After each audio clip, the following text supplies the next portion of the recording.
Hello, welcome to the first of our blogs on the making of The Hobbit.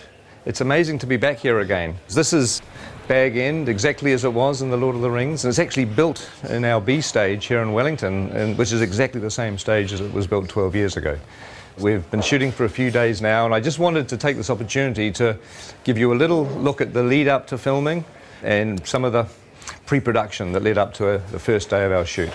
And I look forward to keeping you up to date as we go through the next 2 or 3 years. See you soon. Oh, you're in 3D. Looking good. See ya.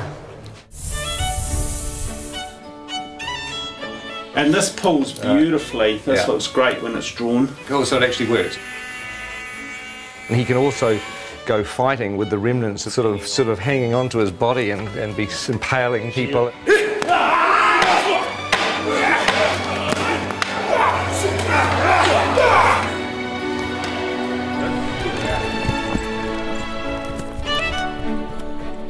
We wanted to create a very non-human shape.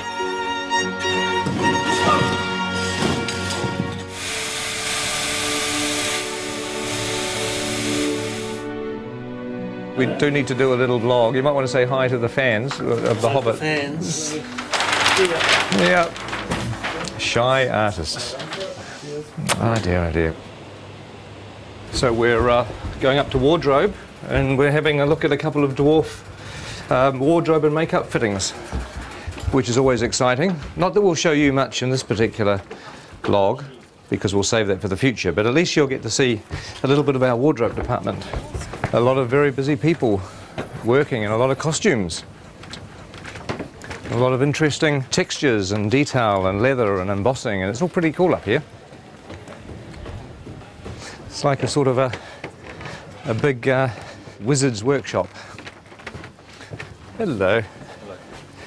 Oh my God, hello. Very good.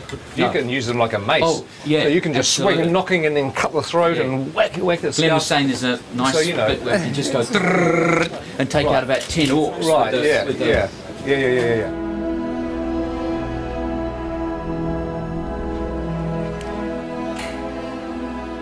Now this is a familiar set. It's Elrond's chambers, and it's an exact copy of the one that we had in the Fellowship of the Ring. In fact, just over here on the balcony is where the Council of Elrond took place, where the Fellowship was formed and Frodo volunteered to take the ring to Mordor. But also in The Hobbit there's going to be a lot of new bits of Rivendell that we haven't seen before. Some really cool bits of Rivendell actually that we'll keep as a little surprise for the time being. Now there's an old friend upstairs. Let's just have a quick look. Here we are. I'm sure you'll recognise the statue where Narsil, the broken sword, sits.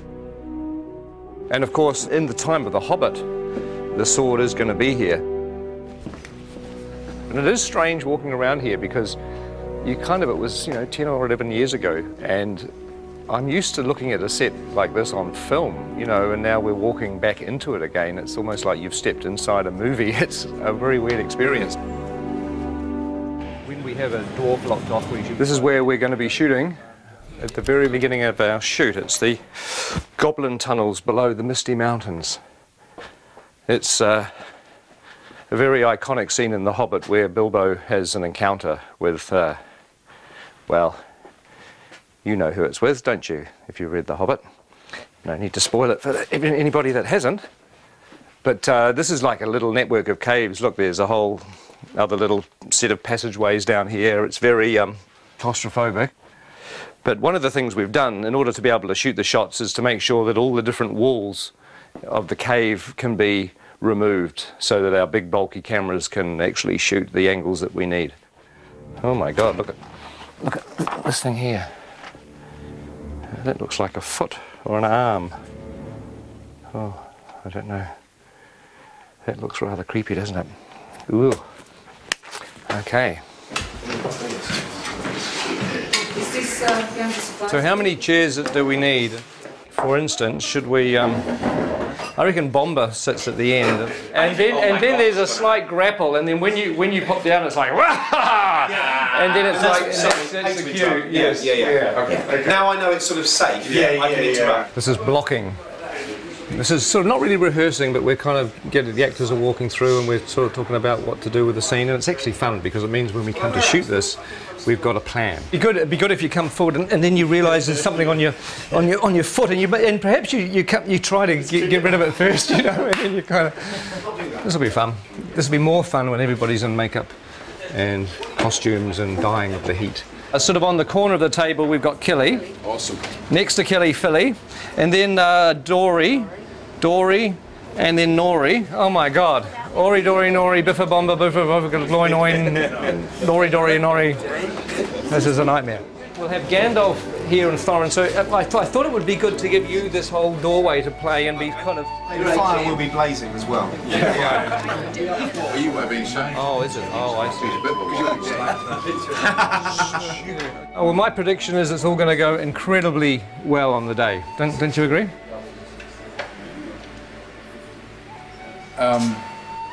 The tricky thing is that there are 13 dwarves in this set. The good news is you're not in a fat suit. No. I am in a nose and false eyebrows, a wig, a moustache and a beard, but you're right, no fat suit. You're way ahead. Yeah, you're a winner. You're a winner every step of the way. And we can stick a fan up your robe just to sort of give you a bit of air conditioning. Promises. Well, that's going to work with a little bit of finessing. That's going to kind of work.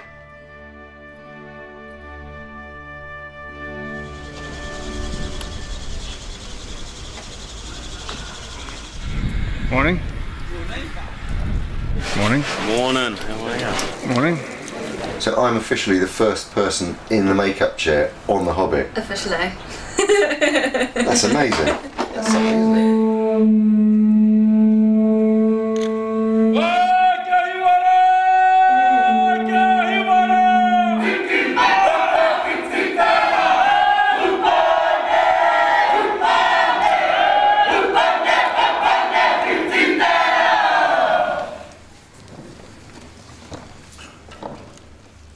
Ngamate.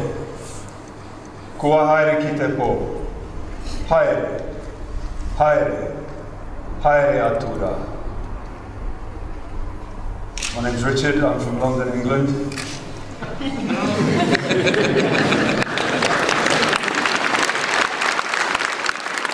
I would like to give thanks on behalf of everyone here as visitors for this ceremony, for this celebration, for the blessing of the soundstage, and for the welcome that you offer to us. We're all deeply honoured to be here. And to everyone that has waited so long for this day to begin this extraordinary journey filming The Hobbit, I would like to wish them good luck, good health and good harmony. And Martin would like to say something. Thank you. My name's Martin Freeman. I'm in the cast as well. He stole everything I was about to say in Maori. As Richard said, this has been a long time coming today. It's been even longer than we thought it would be. So I hope at the end of this journey we are all as close with each other as at the moment we have the potential to be. So thank you very much. Hello everybody, I'm Andy Serkis. I am standing up there just to say on behalf of the returning crew and cast who have gathered here to go on the journey, and we're just very, very grateful to your incredible hospitality and to have the opportunity to share the passion for telling such an amazing, amazing story in such an amazing country with such beautiful people. Thank you.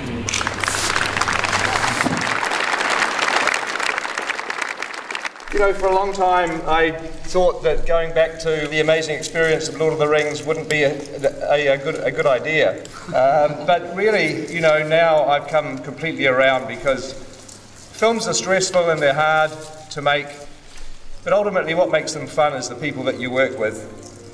And the fact that, you know, we're going to be working with a lot of the old gang, with a lot of friends, and obviously making some new friends is really the point of being here.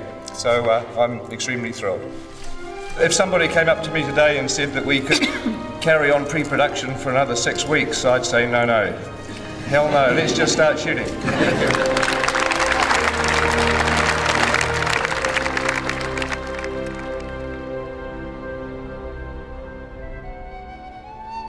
And roll sound. And action.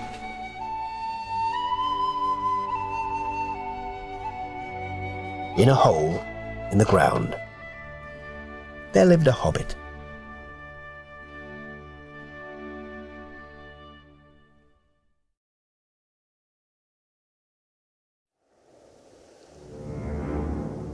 Sky darkens. And flames. And cut. That's great. Good. We've got that. That's Fabo. Fabo. Thank you very, very much. Yay! That's the one. Hey, well, thank you very much, everybody, for a great first block. And have a great break. Everyone's having a break, and we will see you back here soon enough.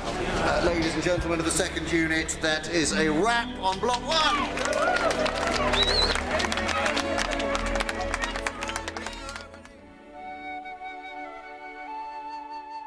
So we're just going to get one more pickup in Bag End. Hello. Yep. Come on. Oh, so hi, Pete. Hey, Andy. Come on in. Just wanted to do one more pickup in here, if that was all right. What's this? Oh, this is the video blog pickup. Yeah. That's right. There you go. End of block 1. But anyway, we just wanted to say hi to everybody because we haven't done one of these video blogs since the beginning of the shoot. God, it feels like a lifetime. Oh. It doesn't, because the first week of shooting we did with Andy as Gollum. Yours is precious, then we eat it. You weren't a second unit director in those days. You were an actor. You were an old-fashioned. And now I've crossed over to the dark side. You've now gone to the dark side. I'm wiped. I'm absolutely, absolutely wiped. It's all yours. Is it? Oh, right, okay. Just give us a good battle. Yeah. Okay. I don't know how you do it. It's, you get tired. I always just tell people I get exhausted at the end of the first couple of days and stay exhausted until it finishes. You know, we have 250 days of shooting on these 2 Hobbit movies, and I think it's a much better way to divide that up into 3 blocks and then have some time to edit what you've done, look at it, hand visual effects shots over to the CGI guys. You can really focus on the script revisions. It's just it's a much smarter way to shoot these big films. Yeah, on something of this scale too. I mean, when we got the given our T-shirts, which said 54 days down, 200 to go, I have to admit, I don't know how great it was. Please wear these. It wasn't exactly a morale-lifting moment, was it? Everywhere you turn on the people's backs was 200 days to go. It's like, oh God, I felt tired before lunch, you know. Good news is that it's over. First day back is Monday the 5th of September. So thank you guys. It's been a pleasure having you with us. What are you guys off to during the break? My wife and I, my lovely wife Aileen, we've got a holiday in the South Island of New Zealand planned. And my lovely, gorgeous wife Nicole and I are just going to work on the house. I'm leaving shortly after talking to you for London, which is a long journey, by plane, and once there I immediately go into production of a play I'm going to do by Eduardo de Filippo. I'm going to America, to Pebble Beach, in a week to play some golf. Work on my tan so that I can really freak the makeup people out when I come back. I'm having a break. I'm having 4 weeks off. Bit of sleeping in. My favourite hobby. First we're going to Australia to see our eldest daughter. I'm going to run a marathon. I'm going to attempt to sort of write and record a bit of a psychedelic sludge rock album. Hitting the fabric shops in central London. I go home to Thailand tomorrow. To Barcelona. To meet Doctor Who fans from Spain. Bali for 11 days. London and Paris to see friends. Manhattan Beach, because it's the closest beach to the airport. I haven't been home for the last 3 years, back in Belgium, so my mum is cracking the whip. And then I'm going to Vegas and spend all my hard-earned cash. Do some more swimming and lots of golf. Probably get a little bit drunk, a little bit on a holiday. Oh, I'm looking forward to going back with mates and getting on the drink, where I'm not going to get a bad reputation because they already know what I'm like. And now I'm going back to Ireland to see my family and see some of my mates in Belfast for a quiet little weekend. I hope no one throws me for about 3 weeks at least. Hopefully come back totally refreshed and ready to rock in the next lot. What are you doing on break, Andy? Well, I'm going back home to maybe have a little bit of time off to go on holiday with the family, and then really, before you know it, I'll be back. It's weird because you get to this point when you're at the end of a block of shooting and it sort of almost feels like you're going on vacation, but it's not, because on Monday morning I'm in the cutting room editing, and I've got to have meetings with Alan and John and Dan about designing stuff for the second block, and with Richard Taylor about all the things he has to build. So in some respects I'm back into pre-production again, but also I'm in post-production because I'm editing. Plus we're in production because we're shooting these movies. So it's sort of like being in pre-production, production and post-production all at the same time. It kind of gets a bit screwy. But before I get to do any of that, I've got to jump on a plane tomorrow morning and go location scouting down the South Island. So we'll take some good pictures. Yeah, I will. I'll take some good pictures.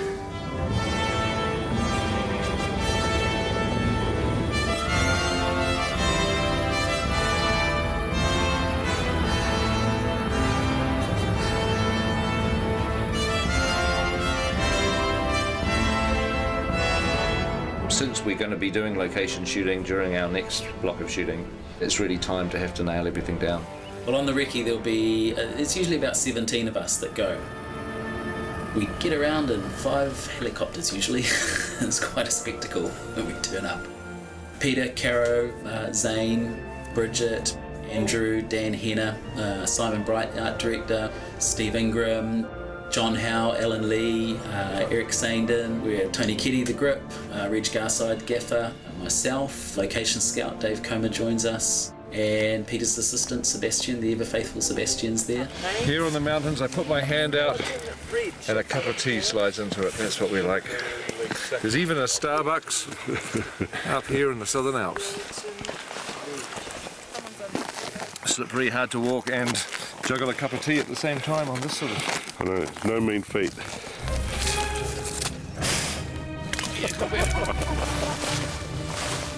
I never come prepared to these things. I always somehow imagine it's going to be dry and warm and nice. At least it's not raining. We'll be not just scouting, which is essentially searching for locations, we're now returning to the locations that we liked, and we're going to start to talk about the logistics. The old thing, by the time you've helicoptered everybody in and then you've got to helicopter them out before nightfall, you're not actually here early morning or late afternoon. No, right, you're during the middle of the day. It's all broad daytime. Unless you camp out here. Well, that just, yeah. On set we are allowing approximately half a rugby field for the essential equipment trucks, and then our marquees, crew parking and also unit-based parking, which is where all our makeup and costume facilities are. If you make a path along the edge of the swamp in this... In essence, we need to create space for 2 rugby fields of equipment. It's weird on locations because you're standing in the middle of a mountain or a valley or some beautiful place, and you're having to figure out, you know, where are we going to put the crew tents? Where are people going to get changed? Where are the portaloos going to go? Because all that stuff has to be where you're not going to want to point the camera. You could have Gandalf and the dwarves sort of running up over this brow here and scurrying, hiding down behind these rocks, and just as they get there you crane up and there's one. The last thing you want to find out in 6 months' time is you're standing on this beautiful mountain and saying, wow, this is exactly the shot I want to do, and you find you've got, 20 portaloos right in front of the camera. That's not what you want to do, so you've got to figure all that stuff out. We've got to keep looking. It's sort of sooner rather than later, isn't it? Yeah.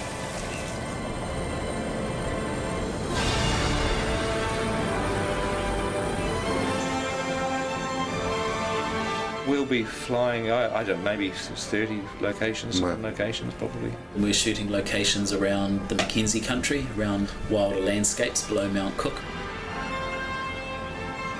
And we will also be shooting around Dunedin Way, more beautiful stone, rock, wild country, and that's quite exciting because it's an area of Middle Earth we haven't visited before. That big rock could be part of a house, couldn't it? Yeah.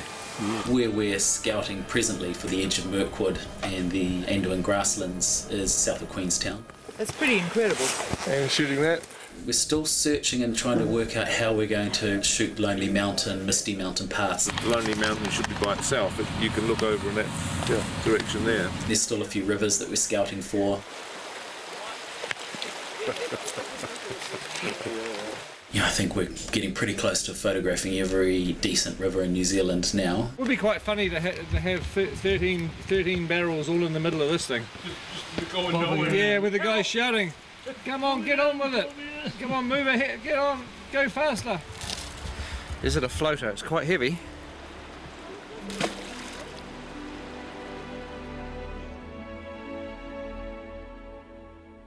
We're going to go to some reasonably remote places, sometimes places that, you know, very, very few people have seen. There's plenty of New Zealand that we haven't seen yet. I think people think it's such a small country, and Lord of the Rings, we saw so much of it that we must have seen everything, but believe me, we haven't. There's a huge amount of wonderful locations still to come. Quite a pretty spot, isn't it? It's great, it's a great spot. Well, we'll say goodbye for now, and hopefully you've enjoyed this update, and there may well be another one coming during the break sometime, so keep your eye out for that.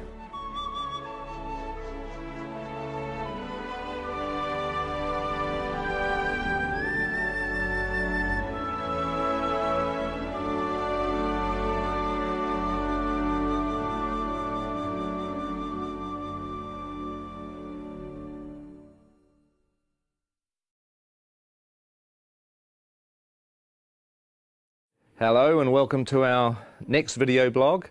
I thought it would be good to carry on talking to Andy Serkis about some of the fun and games we had during our first block of shooting. Andy?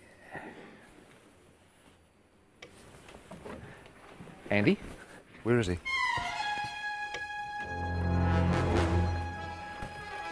Andy? What is this place? This isn't Wellington. Where am I? Isn't this where James Bond crashed his Aston Martin in 1964?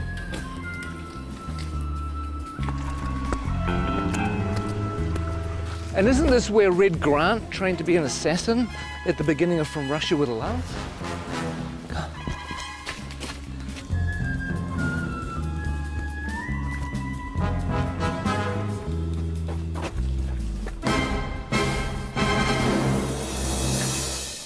You know what? I think we should just run the blog anyway. So what we did is we asked cast and crew to tell us a few of their favourite memories from the first 3 or 4 months of shooting. So please enjoy that, and I'll go figure out where I am.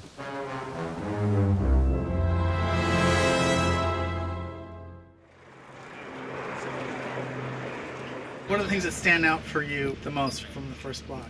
I think for me, my favourite stuff we've done so far has been Gollum's Cave. Was that precious?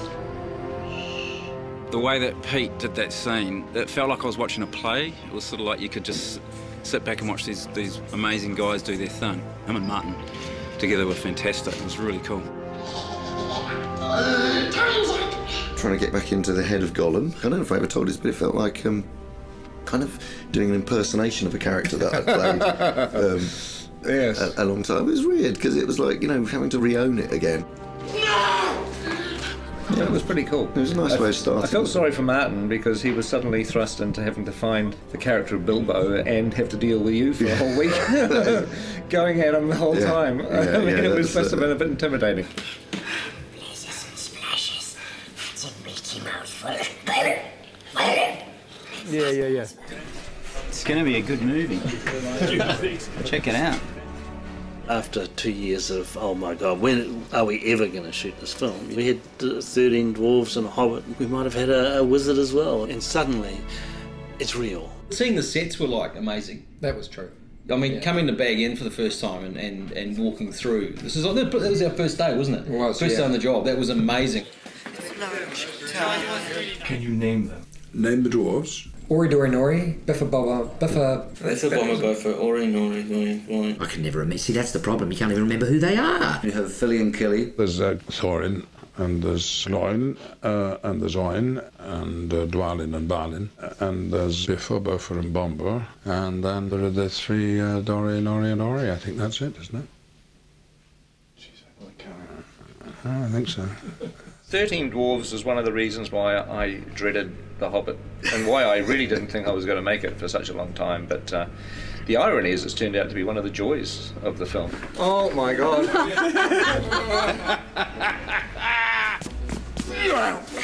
What a challenge. I mean, 13 heroes, or 14 with Bilbo. They all have to be differentiated in a way that isn't necessary in the book, but if you keep seeing them, you want to know who they are and specifically and what their attitude is and why they're on this journey. We need to move now! Come on! Some of the best memories were getting the dwarves ready. Everybody has helped these actors kind of find their way through lots of rubber and lots of hair. Walking through Weta and getting to see our designs and going, actually, God, I look amazing. I look the most amazing of anyone. That was probably the best day, wasn't it? Mm-hmm. Yeah. When you all said, gee, Jed's amazing. That's an amazing We design. did, yeah. Some of them actually look pretty bad before they get into the prosthetic. Some of them, in fact, for some of them, a prosthetic is making them look better, to tell you the truth, which says something. Mark Hadlow, for example, springs to mind. I have this lovely bit down here, and then this moustache that comes up here. I look stunning. Actually, I should be in centrefold. One of the things that quite early on we discovered was that Mark Hadlow likes to dress up in costumes, mainly sort of military type things. And the really weird thing about his sailor outfits is that below the waist, nothing. But again, you know, he's a nice bloke though. A little bit of cap, a little bit of cap. One of them doesn't have to wear a beard. Yeah, well, we're all very, very jealous of that. Actually, he is the Aidan Turner. He's the sexy dwarf. I don't even think he's got a beard, actually.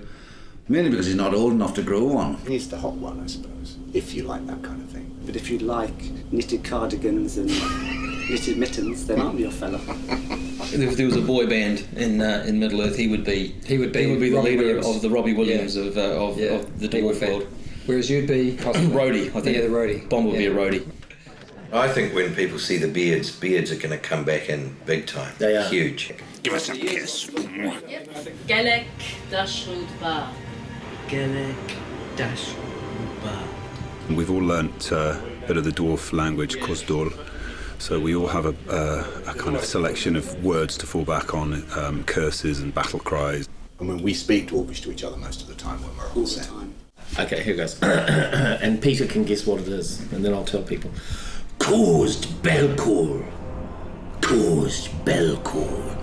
Caused Belcour. Peter? It means mighty dwarf.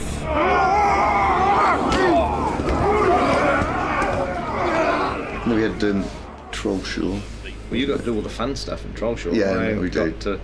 I had to shoot dialogue and things, and he got to do all the good fighting troll stuff. That is the great thing about the dwarves is that even though there's this comic element to some of the characters, not all of them, but some of them, when they fight, they really fight. We started with 3 months of intense training. We did stunt fighting, we did horse riding.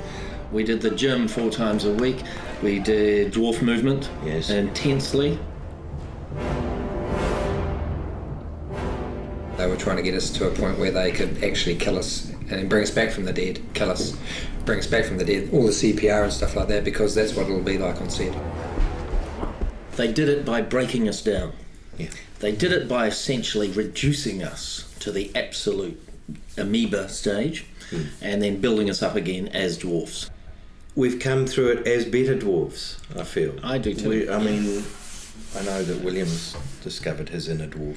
I have. Well, we all have, actually. It's a frightening thing, but this is the job that had to be done. If I could say key moments in Block 1, arriving in Rivendell and meeting Elrond and dining at his table, it really feels like you're stepping into Middle-earth. There are some who would not deem it wise. What do you mean? You're not the only guardian to stand watch over Middle-earth. I remember it now, but later on. I love working with Hugo and Kate back in Rivendell again. That was fantastic. Hello. Welcome. I still can't quite get over being on set with Ian as Gandalf and then, Kate Blanchett with Galadriel and Hugo with Elrond, and you just feel like you step back into a movie again. It's kind of weird. Is this a new one? This is different. Yeah, different one. High points really, I think, was getting Kate Blanchett with a long train. God, Kate, that's beautiful. Who that is? They're all going to want one. Just don't ask me to walk anywhere. One of the things that I like is that we're getting a little bit of the music into the movie too, the songs. Tolkien wrote quite a few songs for The Hobbit. I got to sing a song. You want to hum a few bars for us now? Oh, it's a classic song. You know, it's after sort of Cole Porter, Gershwin, and that type of thing. There's an inn, there's a merry old inn beneath an old grey hill. He squeaked and sawed and quickened the tune while the landlord shook the man in the moon. It's after 3, he said. I think it'd be great if Dwalin just yelled the whole thing. So the cat They'll swallow the tipsy cat. Is this the version? Is this the Metallica version? Who is this? That's the Metallica version. Whether I'll be singing at the Oscars is a different matter, but hopefully some people might sing it in the shower. Oh, excuse me. I think this is a Peter Jackson question. Which dwarf would you like to invite to dinner? Well, you know, I wouldn't invite any of them except myself. I'm afraid that the table manners aren't of the best. But you get your fist when you do that! They would not want Biffa over for dinner. He would be like the bottom of the line. Ori, because he'd be very polite. Excuse me. Well, it'd be me, obviously, because I'd cook. Stephen Hunter does pretty well with the bad table manners. He just eats so much. Have you seen the size of him? I mean, oh good lord. He's enormous. I tried to talk him about cutting down his cholesterol and his butter intake. I don't think you'd invite Nori because he'd steal all the silverware. You'd never invite Graham McTavish because he would sit there and glare at you and show his forearms all night. Dwalin's a real warrior. When he parties, he goes completely mad, like so many Scottish people. Here you go. Well, the words kettle black calling pot come to mind. I don't think you'd invite any dwarf to dinner, actually. I wouldn't have them all together, though. Not 13, maybe a couple at a time. Special person to meet here, John Rhys Davies. It was fun on one of the days that we were in Bag End with the dwarves that John Rhys Davies came to visit. Oh, yeah? And it was great to introduce him not only to Gloin, who's his father in the story, but also to all the other dwarves.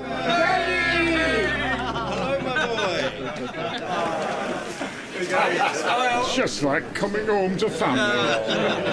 I predicted what John would say, and he pretty much said it word for word. I could just imagine, you know, him saying, "Oh, you poor bastards."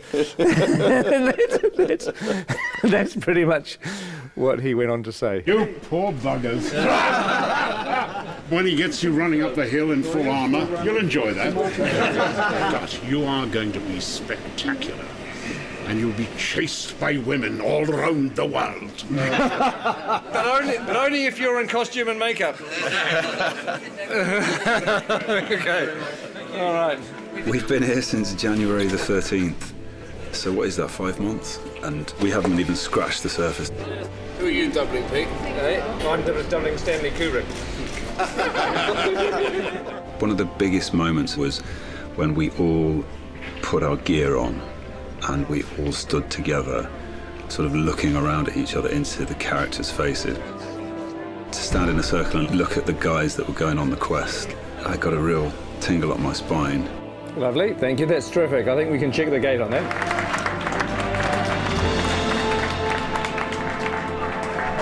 Thank you very much. Thank you, guys. Thanks, guys. Thanks very much. Thank you. Bittersweet moment, but it's time to leave. Hasta la vista. Then driving off. I'm waiting for somebody, sorry. It could have been you. I know. Just go. Oh, really? Yeah, just go. We've had enough. Go. Are you ripped? No, I'm not ripped. They're keeping the good people. Okay. Oh, hey, Go again, we'll go now. Hey. Okay, we'll go now. It's a bittersweet moment, but it's time to leave. Hasta la vista. Well, I hope you enjoyed that. I don't know whether there'll be any more, because I have to find New Zealand, which I've lost. I think it's over here. Who is that odd little fellow?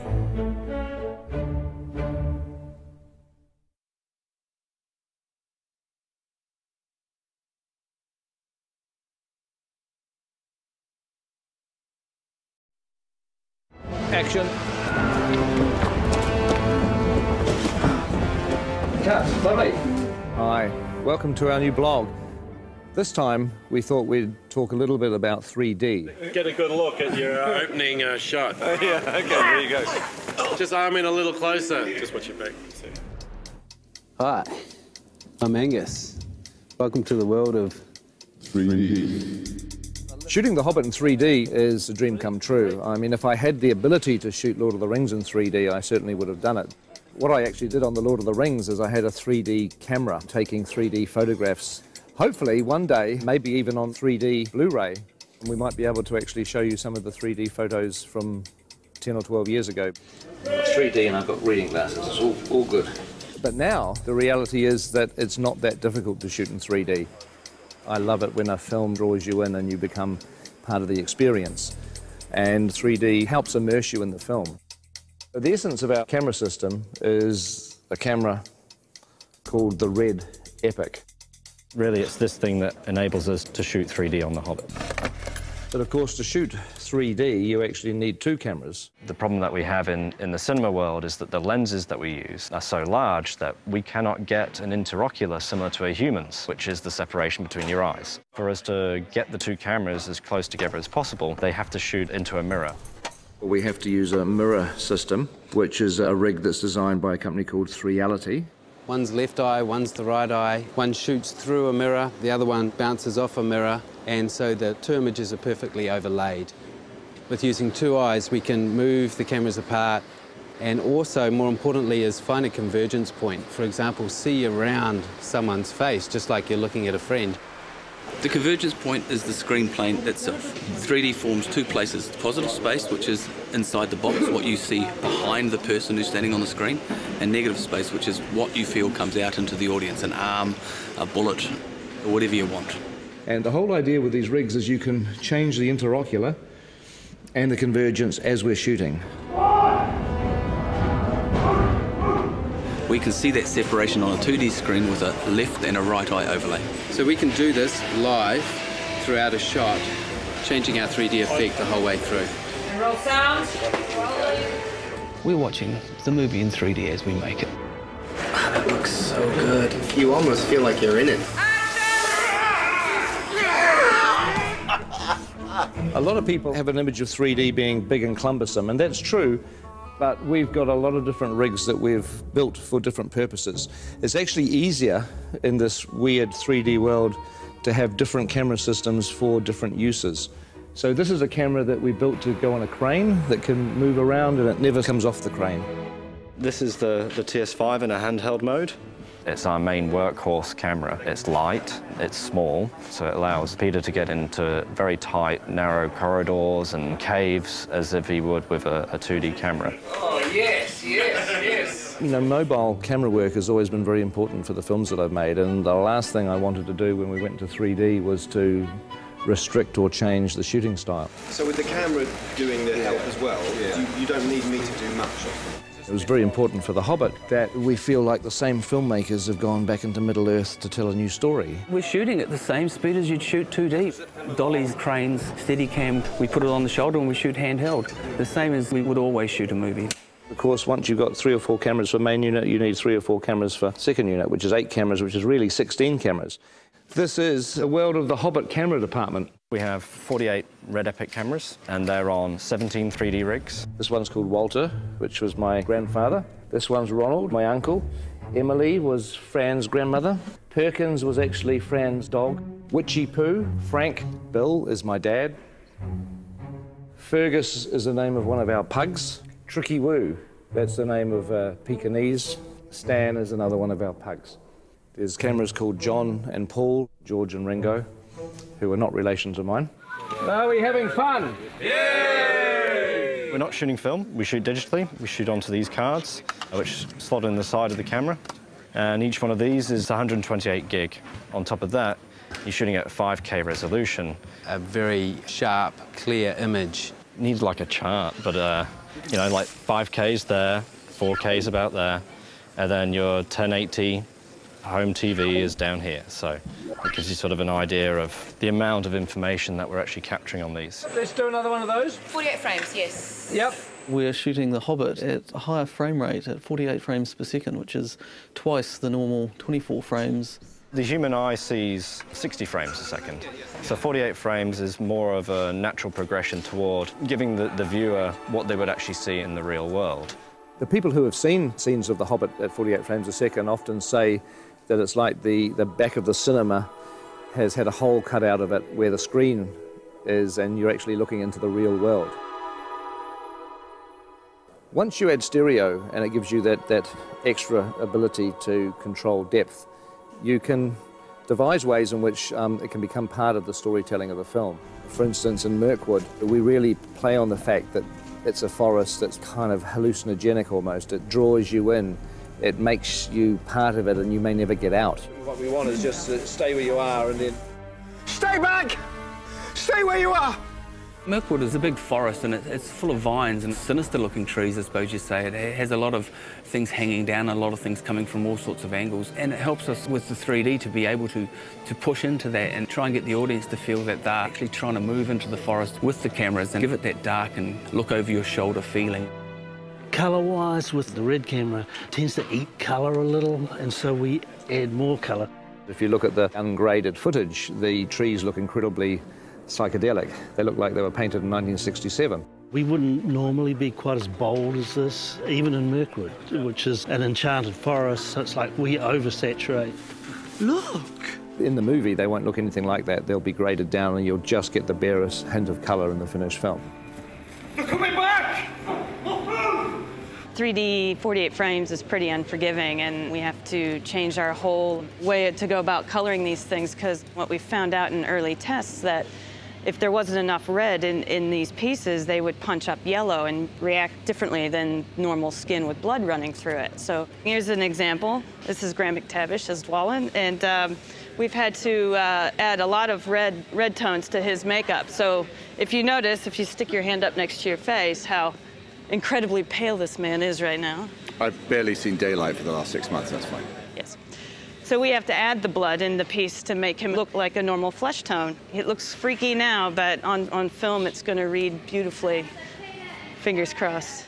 With the 3D HD stuff, it is amazing how when people's hair moves around on the wigs, it has to actually be the real thing. It has to be real hair. And you find, because the number of frames a second you're using and so on and so forth, if you've got real hair moving around, it just looks real.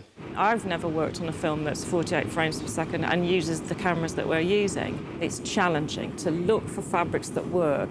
I know full well that a fabric that we bought ages ago for a dressing gown for Bilbo would probably make people feel sick if they saw it on camera. It's got spots on it with a little spot inside it, and it would just be like someone throwing stones at your face, I think. So I've avoided that fabric like the plague. It's in very poor taste.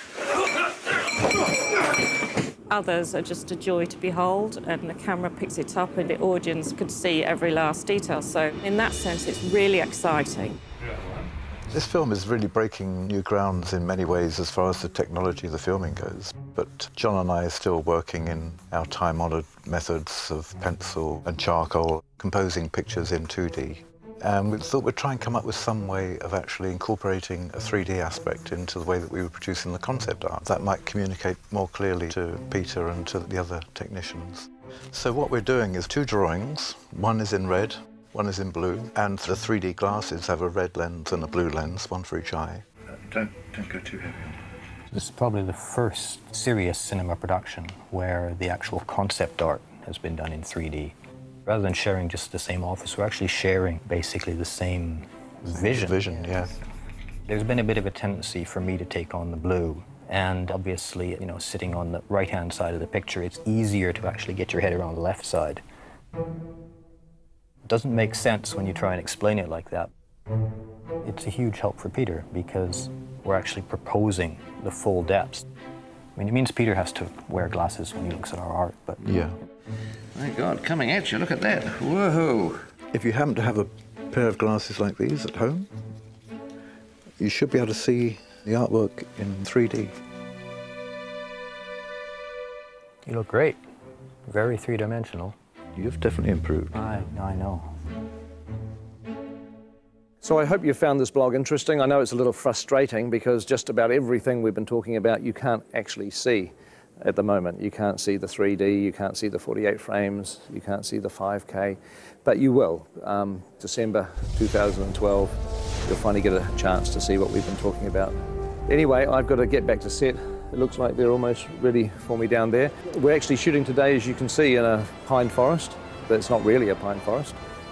It's a polystyrene and plaster pine forest. But very shortly, we're going to be leaving the studio and moving on to locations for a few months. So the next time we see you will be from a location somewhere in New Zealand. Catch up with you soon.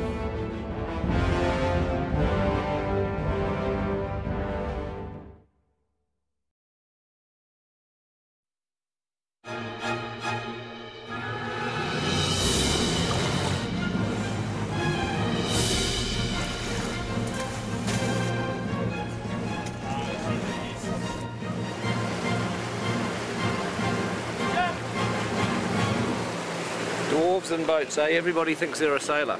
So welcome to our new blog, which is about the logistics of location shooting. We've been travelling pretty much the length and breadth of New Zealand shooting locations for The Hobbit. It's been great to get outside. It's been great to get that texture of Middle-earth into the movie. After many, many weeks of shooting in the studio, we've established our characters, we've established our story, and it was finally time to get on the road and establish the landscapes of Middle-earth.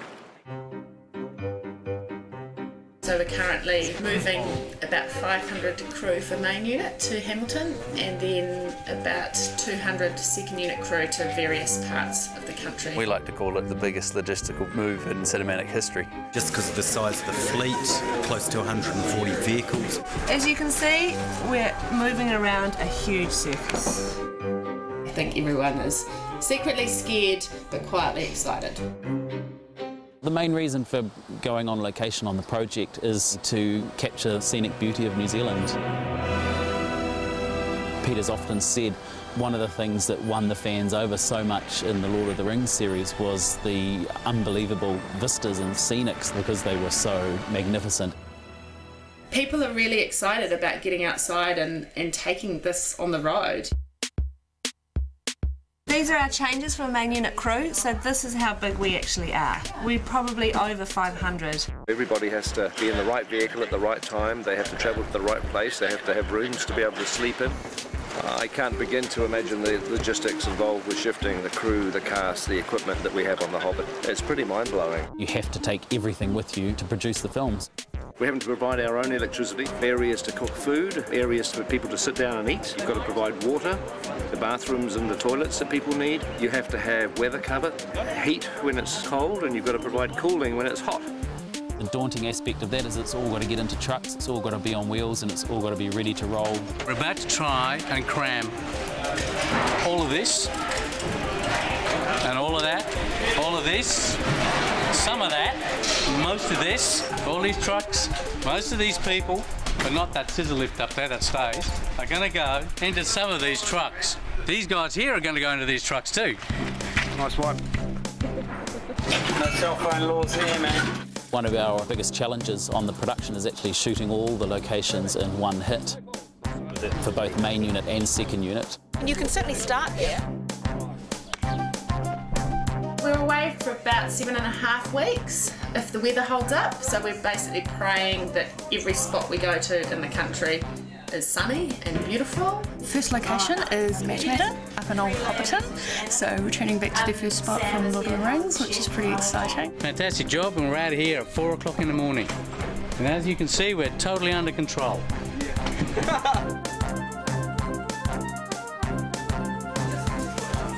Why aren't you helping? I've got to carry this. I'm going to some of the remotest locations of New Zealand, and if there's one thing grips can't live without, that's the latte, soy. That's right. We're getting ready to go away, and so far we haven't packed anything. And tomorrow is our last day with 30-odd hobbits doing a big scene against green screen on for Hobbiton. This is my Louis Hobbit, my Sonny Hobbit. So we need the largest team on, because we've also got to try and pack. And then they're going to say, where did you pack it? Because I don't need it. Where's that wig? Did you put it away? No, we've got to put it on his head now. And we'll all be here till midnight trying to load up the buses because they leave at 4 o'clock in the morning. Be sure to pack scotch, tequila, wine and beer, a heap of plants, 3 razor blades, 60 kilos of toilet paper, a few artificial trees, socks, and some Jägermeister. Last day Wellington, so everything needs to move. We've got a stock truck coming in to take our 49 mixed age sheep, 15 chickens, 9 goats, 5 3-year-old steers, 4 pheasants, 2 Muscovy ducks. We've also got Michael Jackson, the walking chicken, on the lead. We're just going to take you through, get your contracts done. We've got lunch packed for you to take on the road. So just follow me. Oh, the keys are in it? Keys are in it. We've got GPS units installed in the trucks purely so we can watch what's happening as they move up and down the country. If you don't arrive, we can't shoot. Last truck should be out of here in half an hour, and then Hobbiton. Crikey. Just remember, the reason you're on this plane is because you're so valuable to the production.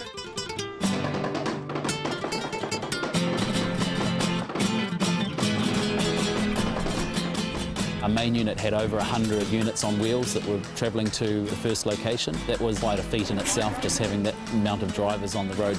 It's all about arrows, it's all about maps and directions.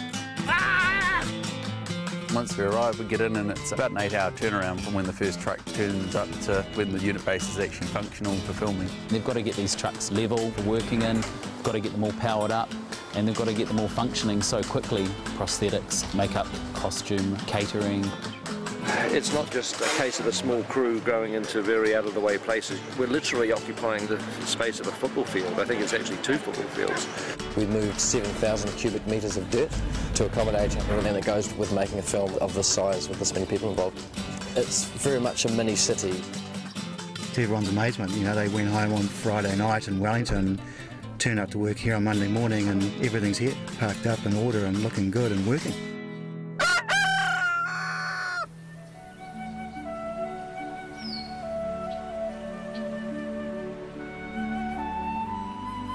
It's okay. Rough day at the office today, Mom. So after 110 days in the studio, we finally make it out into the sunshine.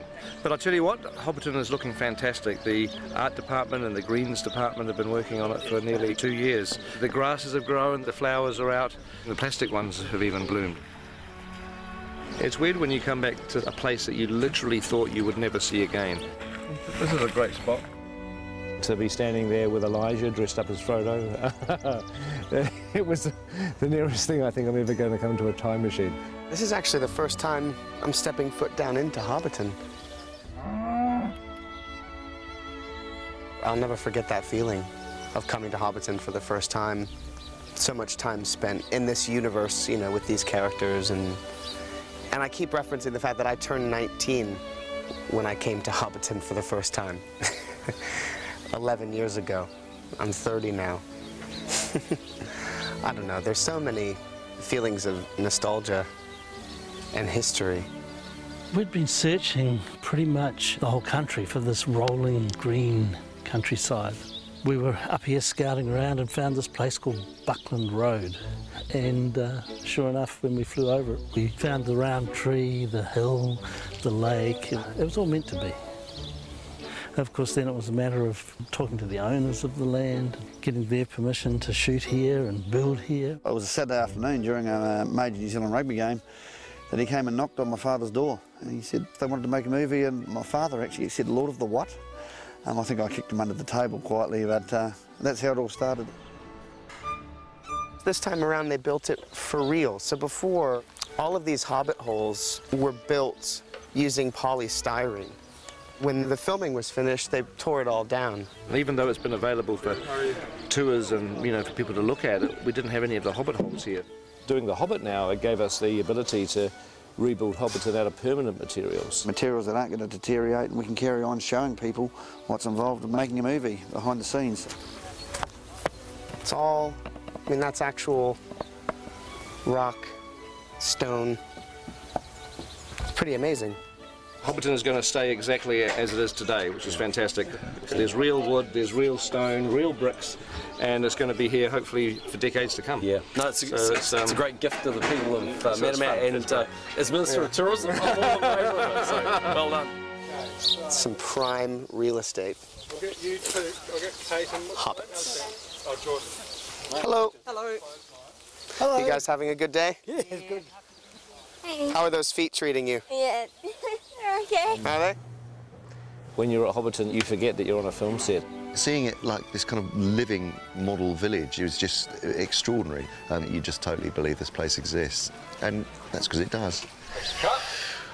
Maybe I've smoked a little bit too much of this now. It's an authentic village. It's 100% 360 degree, look wherever you like, little hobbit village.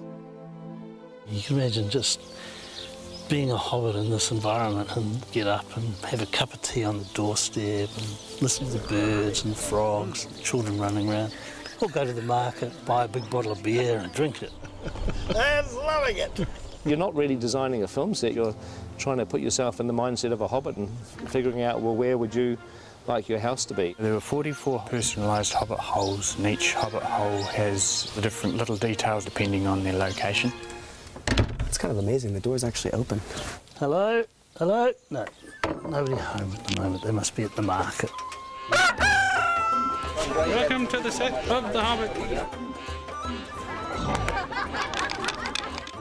So how did you get involved in this? My 4 daughters auditioned and they all missed out. And I got in. So I wasn't a popular father at that point. You guys are up for stealing, aren't you? Yeah. Oh, hell yeah, good. Big bad hobbits. Check this out. Oh yeah. I'd like to get a nice comb over. Is this going to be in the movie? Yeah, we can cut that. That's fantastic. We've got that. So we've just finished our first week on location. But, you know, I just wish I could move into one of these hobbit holes. I mean, this would be an absolutely idyllic place to live. It really would. This is the sort of place that I would very happily retire to. In fact, might think about it tonight or the next day. It would be good retiring here. That would be quite nice. See you. Bye-bye. See you. I hope you enjoyed the first part of our location blog. The second part will be ready very early in the new year. And in the meantime, we've just shot the last shot for The Hobbit in 2011. So it only remains to do one last thing, which is to wish you all a Merry Christmas! Merry Christmas! Champagne! Very good.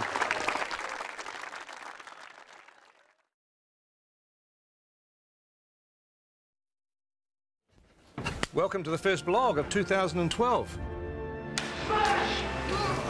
We're shooting part 2 of The Hobbit today. I'm here in Lake Town, but I can't show you anything. I can't show you the amazing set that's over there and the incredible thing that's over there because you're not allowed to see that till 2013.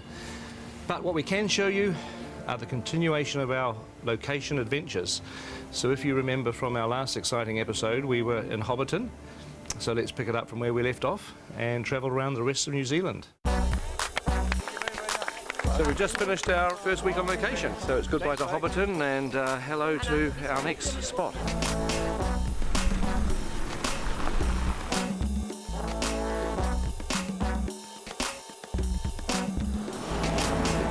Here is the weather.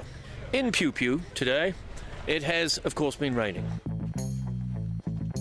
Yeah, welcome to Denise Bluffs, people. We've brought the weather with us, which is great. We don't have the umbrellas in the movie, by the way, just in case you're wondering. No, see, the colours clash. What's kind of weird is you're on the sets in the studio and they look so real, but you come out on location, this almost looks fake, because you think this can't exist. It's just weird. It's not real, it's a trick. It's a trick. It's a trick, It's mind games. It's all done with mirrors. It's a very nice environment. Some nice stuff up in there. Just going to be a bit lumpy getting stuff around and building stuff on rocks and bits and pieces, but be nice. Good location. I'm just worried about the dinosaurs.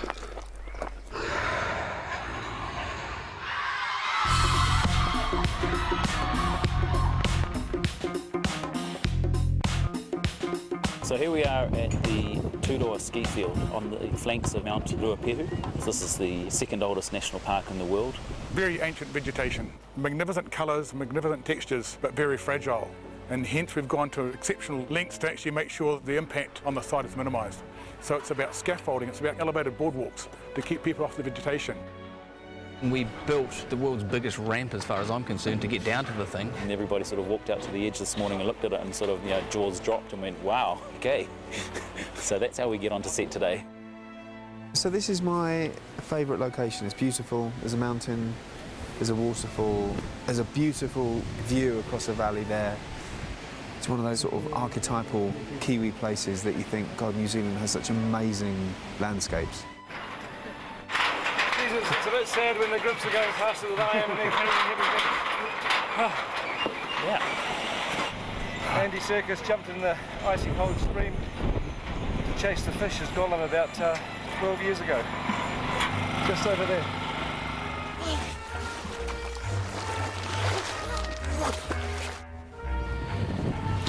So, welcome to first day on location with second unit. I've spent quite a lot of the last few weeks in a chopper because a lot of our stuff was aerial coverage. We'd take off and choose our line and choose the way that we were going to shoot it and how we were going to reveal the landscapes. So we're using the space cam on all the aerial stuff on this show. This particular rig is set up for 3D. There's a chopper behind me, isn't there? The bonuses of being on second unit is that we do a lot of locations that are too tricky or time consuming for main unit to go to, so a lot of our locations were helicopter only access, so we got very, very good at loading in and out of choppers.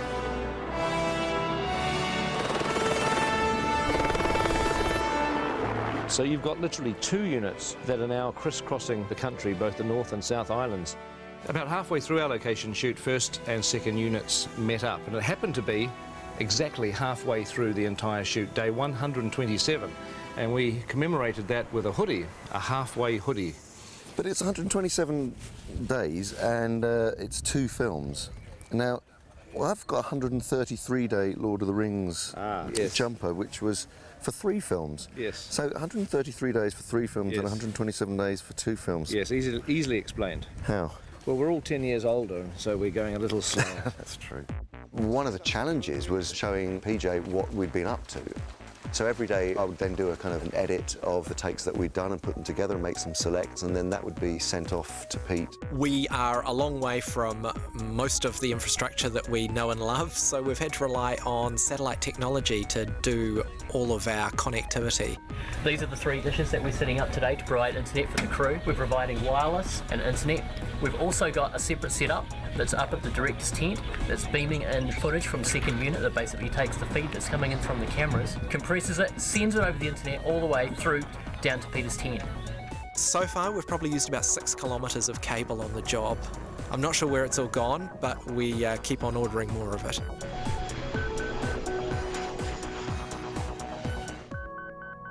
Strathtyre, Central Otago. So this is a location where you can literally shoot 360 degrees every direction.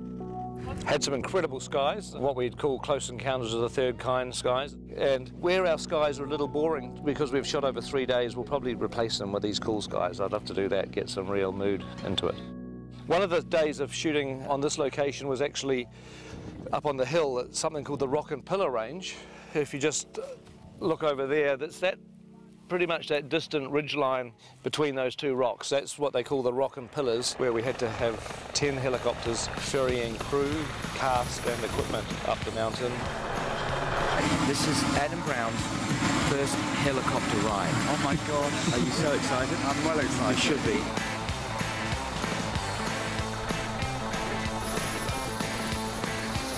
Yes. In! Oh, he's in! He's in! It's on video! And action! Amazing! So we're packing up at the end of our location shooting here at Strathtyre and going to Queenstown. Here we are, beautiful Queenstown. We're just at the base of outside the Earnslaw Burn. which is the most spectacular shooting location I think we've been to yet.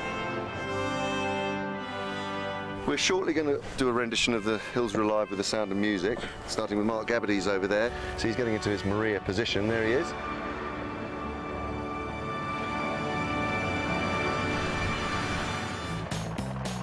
It's snow. Bare feet was a bad choice.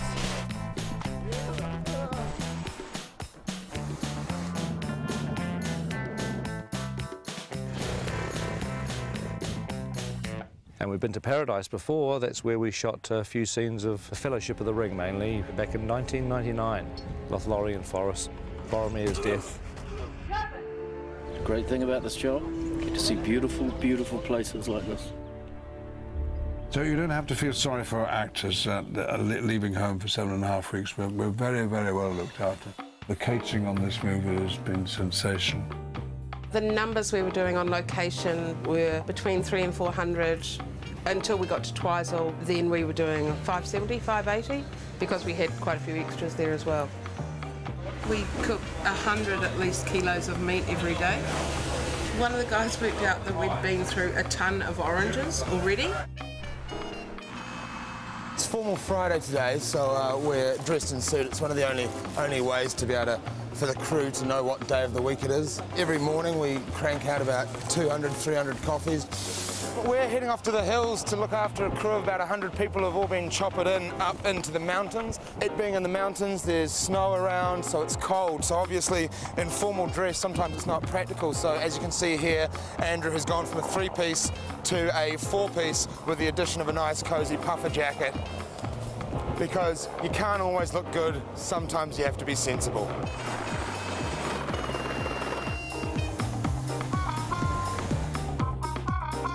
Sometimes you take for granted the scenery of the country where you live, so to come out on the road is really amazing. Good morning. Thank you. Oh. Can't believe how nice it is. We're the luckiest short people in the world. We're among the luckiest people. I think it comes into people, not even height restricted. New Zealand looking at its spectacular best, and a lot of very happy actors cavorting around in front of it.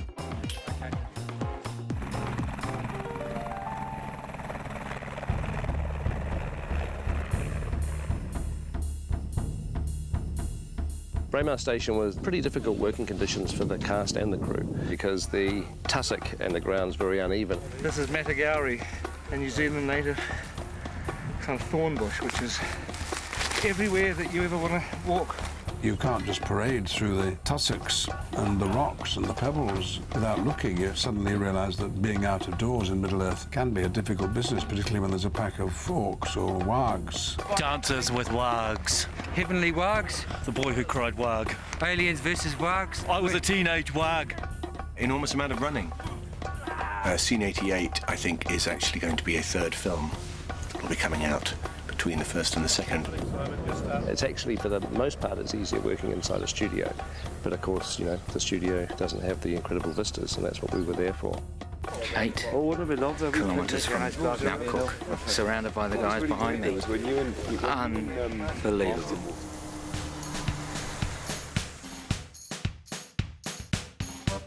This is the Pelorus Bridge over the Pelorus River where we are shooting today.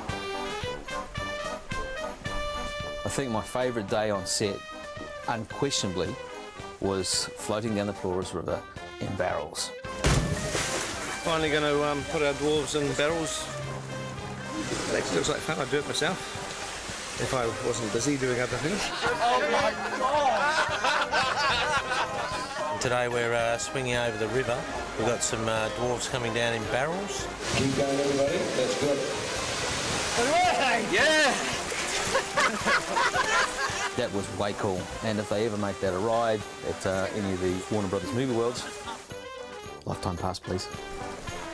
While we were at Pelorus, our location shooting came to a pretty dramatic end because the police arrived and said they were about to issue a severe weather warning. Okay, we need to shoot, please. It's raining. We need to get going. B-marker. And I've never seen a crew pack up their gear so quickly. The very next day, Everywhere where we were standing, where our equipment was, our cameras, our actors, the director was under floodwater. It was incredibly dramatic. The rise in the river level was like 20, 30 feet. And that's location. Yes. Done. So that's the end of our location shooting, and we are about to go into our last 100 days, what we're calling Block 3. And look forward to talking to you again very, very soon.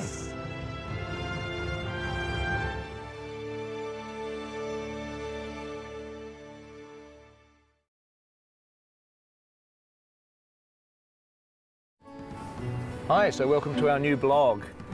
We've taken you away with us on location, but we thought that today you might enjoy having a little look into our studio, Stone Street. The public obviously unallowed in here while we're shooting. Morning. But we thought it would be great to give you all a private little tour around the world of the Hobbit here at Stone Street in Miramar, New Zealand. Used to be an old paint factory. We got hold of it just before we started Lord of the Rings. We built one sound studio for Lord of the Rings. We built another one on King Kong, and we built a couple more here for The Hobbit. And it's actually a great place to make movies right now. Hi, this is Block 4, the production office. Come on in. This is the office, and our boss, Bridget York. We may almost have a plan for Howard Shore. I'm working very hard on this folder here. Have you got some filing skills? It's top secret. Okay, good. I'm learning how to open it and close it. Emma processing contracts in the mother freighter of 3'7". Kate Mulligan will find you whatever crazy thing you need. And this is Rach. She coordinates and distributes all our script revisions. Hi there. I've just got some urgent script revisions to go out to all cast immediately. So I'm just going to hand these ones over to Mike. He's going to take them over to Jimmy Nesbitt for us.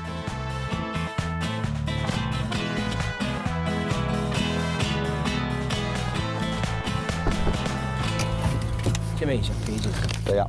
Don't look at me directly in the eyes. Oh, hello. Thorin, Bard, Gandalf. Nothing for me. Come in and see the world that we inhabit here for the last 25 years. Decorated the trailer with things that remind me of home. Villages and the seaside in Northern Ireland where I'm from. My horse, Riverside Theatre. That was Martin, and he plays one of the characters in it. And there's the main character, me, Beaufort. Hello everybody, my name's Luke Evans and I play Bard, and I'm going to take you on a little trip around Trailer Park. We have 21 trailers where we've been living for the last 7.5 years. This is Aiden, Killy, he's my neighbour. Who the hell are these guys? I don't know, they're just trying to show them around. Stephen, how are you? There's a long time we spend here sometimes, isn't there, when they're setting up scenes and things like that. It takes a long time, so... It's like flatting, isn't it? Basically. Yeah. What's flatting? Dino! Well, they keep all the young, good-looking lads at one end, see, all the ugly buggers, so they just don't want to mix with us. Ooh, that was rubbish! Where's the green frog? Good morning. And welcome to Stone Street. I'm just off to my prosthetics. Morning all. Okay, so this is my spot currently with the lovely Rachel. And now we're about to start the process. Come and see me again in a couple of hours when I'll look radically different. 2 hours later, here we are. Hey, Peter, we are travelling in 5. Okay. Hey guys, come on with me and take it to the AD's Porticom. Home for a lot of us. So down here in the AD's Porticom, we've got 11 ADs who work on main unit. We come up with a bit of a plan and then we run it from here. Action. So on with the show. Locations department decided to put some beautiful pictures up of sunny New Zealand. Here in Wellington, we get sunny days, but they are few and far between. We get a lot of rain. Got a wet ass. But we also get hail. Lots of hail. Coming down to Block 3, there's some busy little bees down there.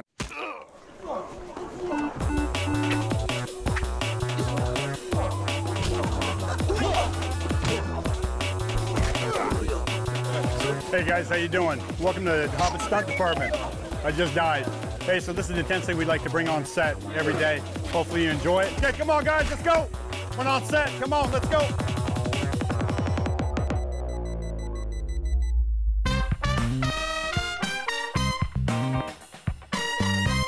Hi, and welcome to the hair and makeup department. Here we are on day 5,953 of shooting, and we're now actually trying to repair the wigs that have been doing the barrel sequence for the past 3 days. As you can see, this wig's lovely natural blonde colour, whereas the other wigs that we've now got here, which have been bleached, and so now I have to try and turn these wigs back into this wig. So that's my job for the rest of the day, to get all the wigs ready for Monday. Here we are in the costume workshop, and we've got racks lined up here for all our dwarves because we have to do constant repeats for their stunt doubles, their photo doubles. Then we've got our flesh factory where 3 people have been making the dwarf fat suit components. Yeah. So this is A stage. This is the stage that we built in time for Lord of the Rings. It was our biggest stage then, so we did things like Elrond's chamber at Rivendell, where the Council of Elrond took place. B stage has amazingly enough been used for a lot of shooting. There was a lot of Lord of the Rings. Bag End was built here in B stage. You can hardly call it a studio really, it's just an old tin shed. Kind of feels a bit like I'm driving the tram at Universal Studios. I guess. Over here we do have our biggest sound stage, which is called K stage. K being named after King Kong. We've had some pretty big set pieces in here recently. Mirkwood Forest and some of the Trollshaw Forest scenes. Here we have F and G. These are our 2 newest stages, being built specifically for the Hobbit. They've pretty much got the latest technology inside them and rather large extraction units for all those fires and flames and smoke.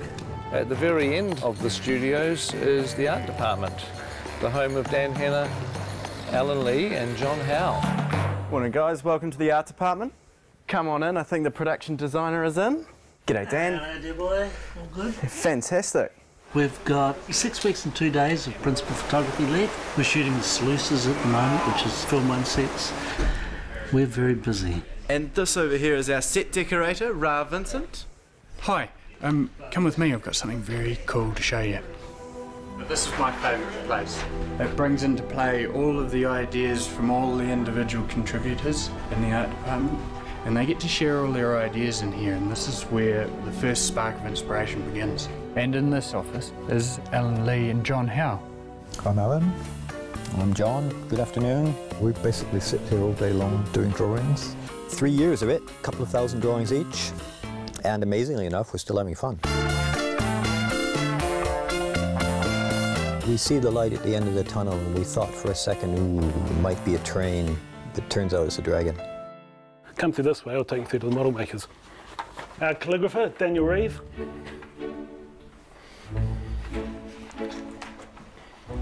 And this way, to the model makers. So we have many models we have to make. We've done approximately 115 sets to date, and each one of those sets we try to make a model to show Peter before we begin construction. That kind of thing's nice. We've got this model we showed Peter this morning. There's a few adjustments we have to make for it, and then we'll be straight into construction of this. We shoot this in 1 week's time. Welcome guys, we're here on F stage, come on in. That's where our main unit is shooting today. We're doing a scene here for film 1, and it's a scene in the troll cave, so follow me, we'll come here. Got Zane, our lovely producer. Information. Ian and Richards, who's leaving. And follow me, we'll go on set, but I'm quietly there, rehearsing there. You're working with Jimmy on the timing of this. Yeah. So it's important, guys, that you get that box. I'm Corin, I'm the booth swinger, and this is Tony, the sound recordist. These are some of the newer stages. Had soundproofing, which makes it fantastic for us, being as there's an airport just over the hill that way.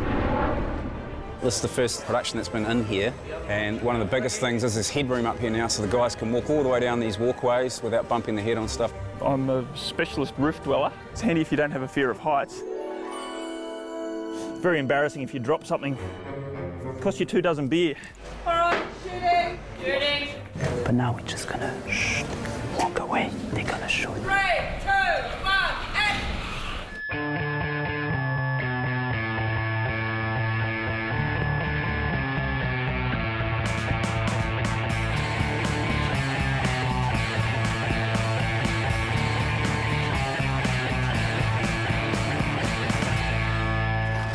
Hi, my name's Dion. I'm head of technology on the Hobbit. Just going to show you through my office and my space, known as the tin shed.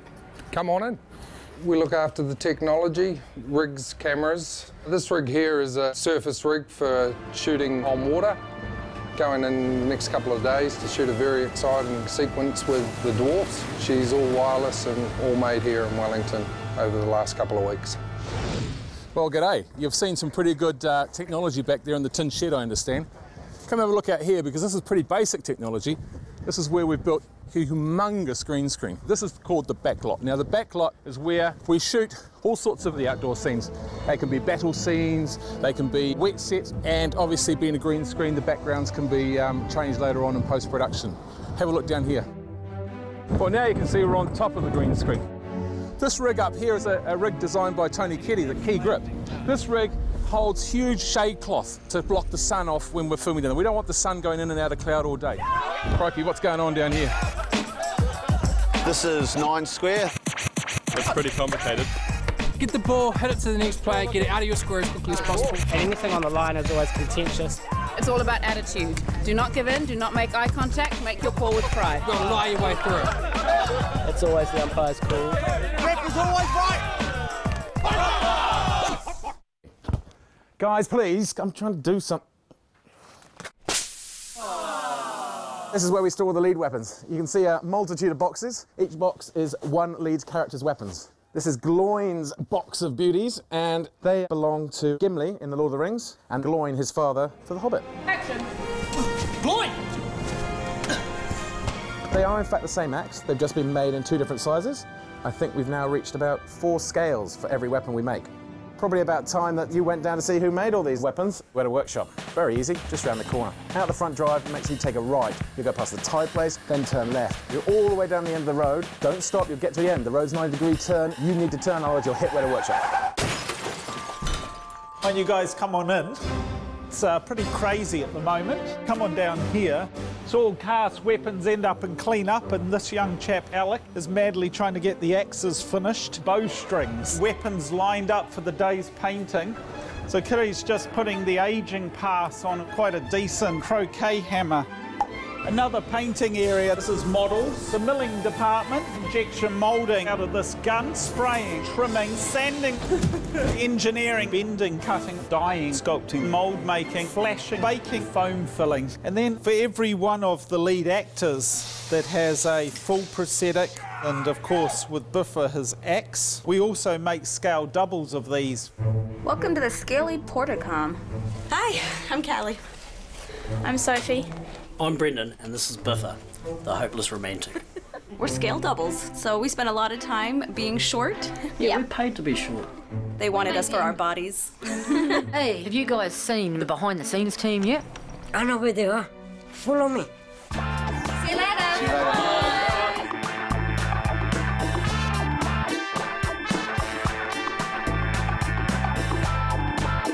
Built a long time ago. Actually, before that it was... What are you doing? I've been filming the blog. It's like a pet project. Filming the blog? Well, yeah.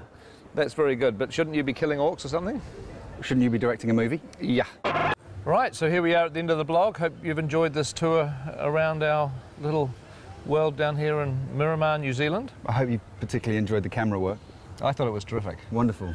In fact, I think we should take that wig off and get you behind the camera. I'll take over the role, don't worry. You want to be Legolas. Yes, everybody. Kieran as Legolas. Kieran as Legolas. This is a done deal. Hey, so we're going to come back with another blog when we wrap in a few weeks' time, or shortly after we wrap. So look forward to our final blog of our shooting period coming up soon. The bitter end. The happy end. The happy end.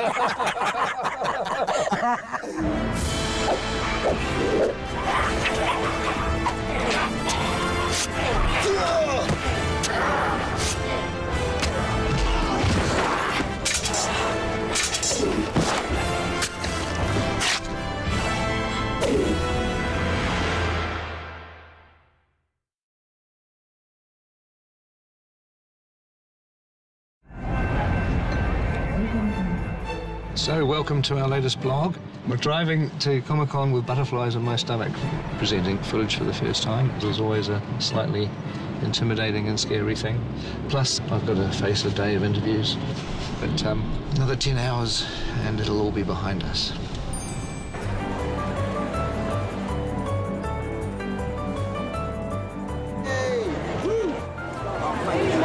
So hopefully we'll find Ian and Richard in here somewhere.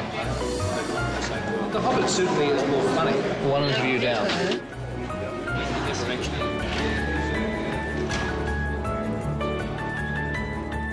When I call you guys up on stage... Are we coming out one at a time? Yes. I saw on the One Ring this morning that people have been camping out since Wednesday to get into Hall H. Those are the sorts of people that I like hanging out with. I'm going to be going on soon, and I've been recruited to do some blog filming with my iPhone, because this camera isn't allowed on stage, but nobody's going to stop me shooting with my iPhone.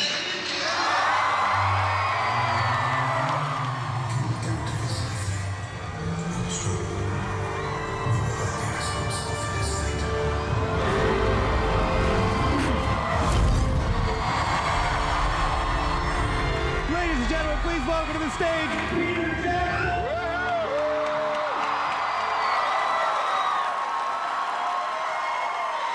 Let's bring up a few of our friends that we have here. Philippa Boyens, Andy Serkis, Richard Armitage, Martin Freeman, Sir Ian McKellen. We also have a surprise guest, Elijah Wood. I love you guys. I came all the way from Brazil just because of you. Thank you. I spent all my money on this trip, but it was worth it. These are the people that we're making the film for, and I'm really happy that it was received in such a great way. I'd just like you to do something for all the people that couldn't be here. Could you just say hi from Comic-Con? 1, 2, 3. Fantastic. No need for a take two. That was bloody good. And so now we would like to show you a little bit of what we showed the audience in Hall H.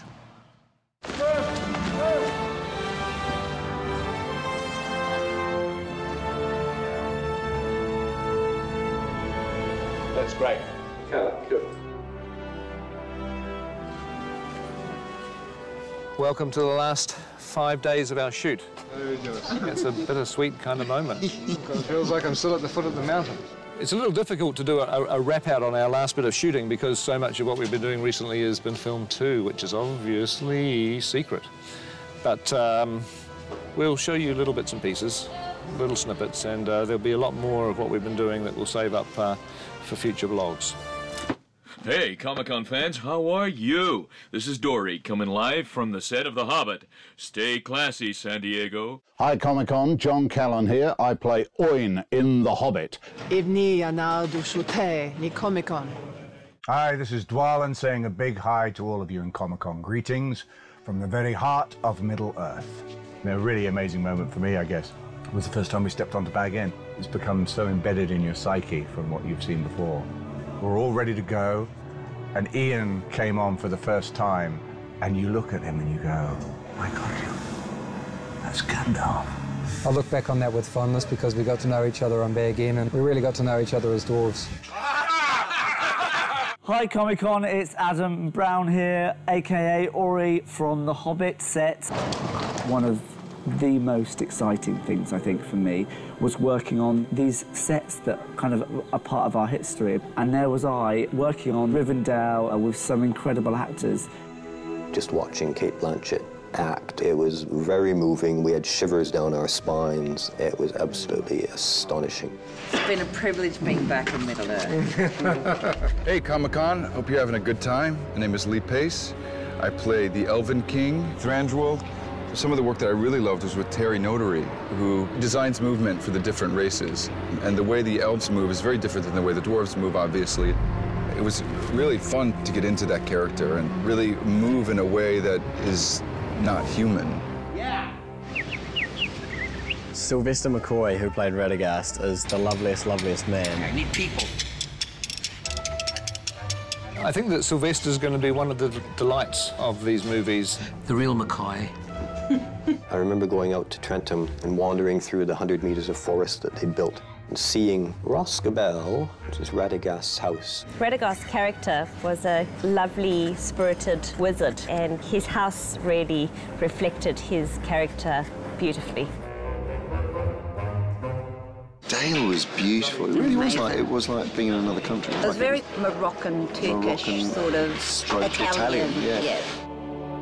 Dale was one of the larger sets. It rivals some of the biggest sets we've ever built, which would have been Minas Tirith and Helm's Deep, I guess, in the old days. The city of Dale was such a huge set.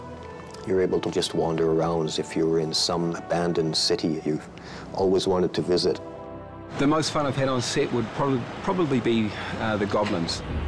Goblin Town, the sets just seem to be really sharp and really angular and lots of flames and lots of bones. We were introduced to the Great Goblin.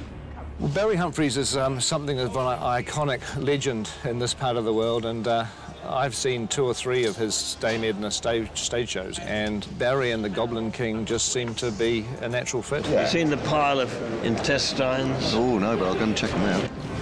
I don't know if anyone's home, but we'll soon see. I found Bayon's house absolutely mesmerising. It's one of my favourite parts of the book, and the creation, the carving that they did inside that beautiful barn, and everything was so oversized. I want to write the theme tune, sing the theme tune. We built it to the scale of the dwarves, so it was huge. And it made all of us feel small. I used to be able to stand on that set and look at the crew setting up the camera, and they looked like tiny little people. It was kind of incredible. Morning, everyone. Happy last day. Morning. What we're doing for this shot is we're going to get Orlando up on here. Somebody stuck something to my back. What is it? Second unit, I think we're a bit of the rock and roll unit, and, you know, we have a bit of fun.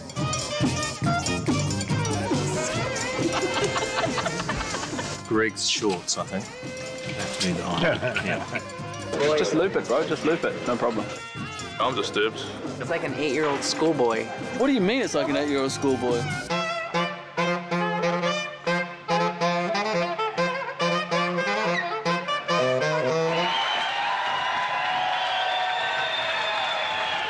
He's a rock star.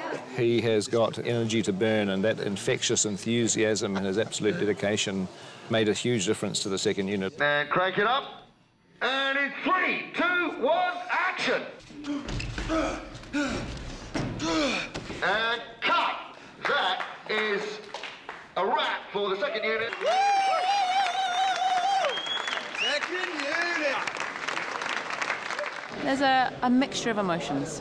Good to finish, but sad at the same time. Quite frankly, I can't imagine this occurring anywhere else on the planet, so thank you from the bottom of my heart. One of the memories that really sticks in my head the most is walking in through the gates of Stone Street at 4:45 in the morning when it's dark and there's no one else here and the stars are still out, and then slowly the studio comes to life and the sun comes up. I saw a lot of those days. You're going to be getting up at 5:30 in the morning for a year and a half, at least 12 hours a day. Morning. You literally just wake up every morning and go shoot a movie, and it seems to last a lifetime. This is the kind of movie where it changes everybody's lives. What we do is kind of driven by adrenaline, so we keep going until we collapse. We've got ready about 20 people a day, and that's about 5,000 prosthetic makeups. It's not going to work, it's not in line. Ow! We're busy, but sometimes we get bored being busy. In the last 18 months, we've probably gone through about 20 litres of glue, about 450 miles of yak hair, hence there are now a lot of cold yaks in the Himalayas somewhere. I've never worked on such a hairy movie. Even I'm sporting a beard now, and I've never had a beard before, so it's obviously sort of rubbing off somewhere along the line. Just the sheer amount of lead characters with costumes. For some reason, they all want to wear costumes. They all want pants, they all want shoes. Made for an enormous amount of costumes. All of these clothes to nearly the back of the truck is Bilbo. For Smorg's Lair, we used so much gold paint, I used everything in Australasia, and we had to get it from Germany.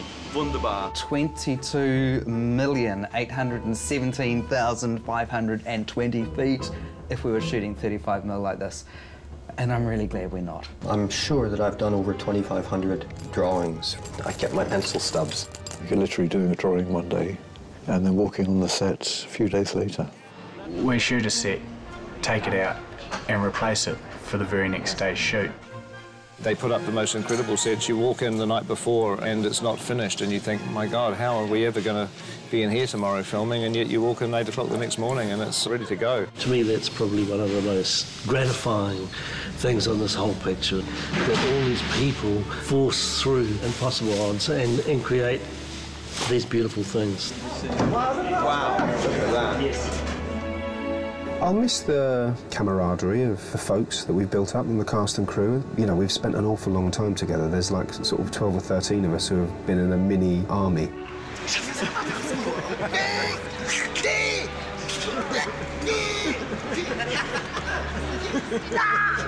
Well, I mean, they're all people I would love to work with again. Fantastic cast. I'm surrounded by these mates, I'm surrounded by my comrades, I'm surrounded by these great actors. Please, not every time. Get off. I mean... You get so close that you're able to freely abuse them on a daily basis and they don't seem to mind. And that's the poster. But a very high quality of human beings involved. Pretty soon we won't be all together as a gang. It's just going to be sad. We'll all miss each other terribly. You're getting to come to work with a group of people that you love working with, that you love hanging out with. It's a real family. What's this in our laundry? Look at that. Oh! Red-handed. What happens on the Hobbit stays on the Hobbit.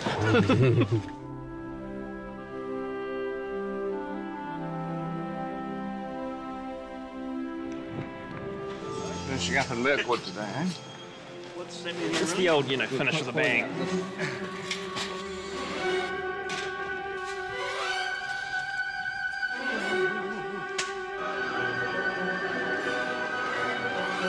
Look out!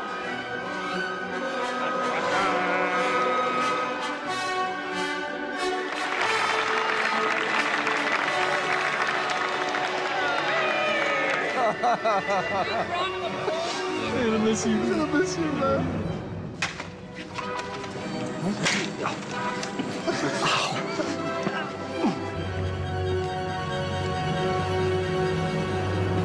Okay, and action. I need a horse. Why? Where are you going? In search of answers. All right, and cut. Well, unless anybody has anything else they want to shoot, I think we should call that a day. Thank you.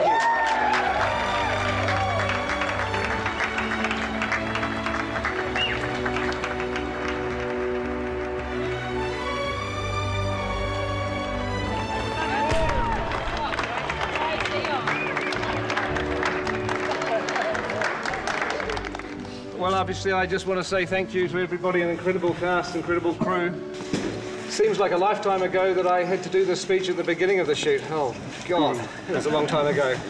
You know, as a director, it can be kind of a lonely job. You know, at times you feel like you're by yourself trying to solve problems, but then everybody steps in and suddenly I realise I've got this incredible support and all of you guys have got my back and you're behind me. And for that, I'm incredibly grateful. Thank you.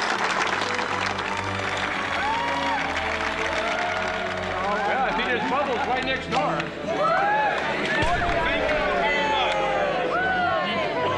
It's been a terrific atmosphere shooting this movie, and I hope the vlogs have in some way given you all a chance to share in that and to experience it for yourselves. And we'll be continuing in post-production. The energy, the environment, everything's going to be very, very different, but it's still got equal amount of challenges. So look forward to seeing you during post-production.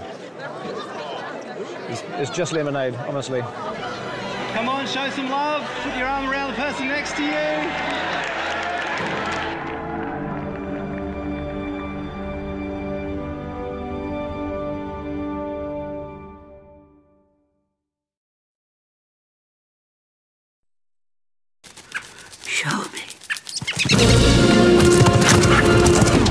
Welcome to the theatre at Park Road Post.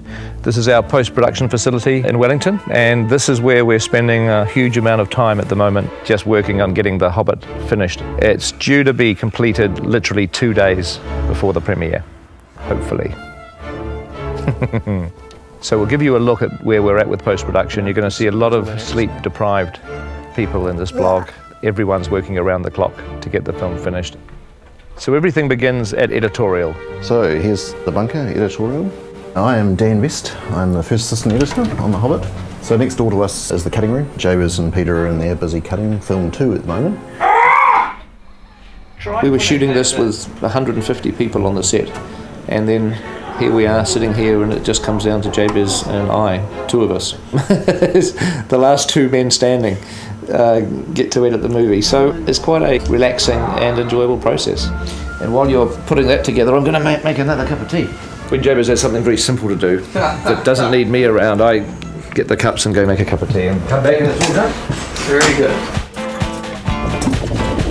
Hey, welcome to Previs. Come on in. Christian's just down this way. We're sort of the front-end creative team that Pete uses to design a lot of his shots. We are animating the camera and the characters around to form what's kind of like 3D storyboards, almost at a video game level. Typically you do your previs before your shoot. Obviously they finished principal photography and we're still prevising a few shots.